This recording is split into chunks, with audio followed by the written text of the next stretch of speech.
పరిచయమే పరిణయమై ఏడడుగులు నడిచిన క్షణమే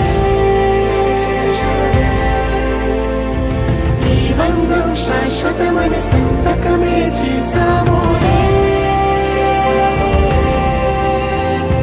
చెరుసగమే చేయాలి ఈ పయనం తోడు నీడై సాక్ష్యంగా నిలవాలి ఇరువురము ఒకటే మాటే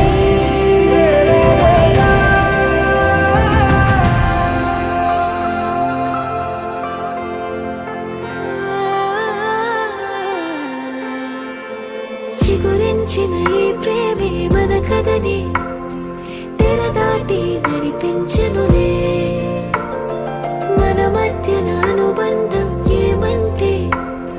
మనసులకే ప్రతిబింబ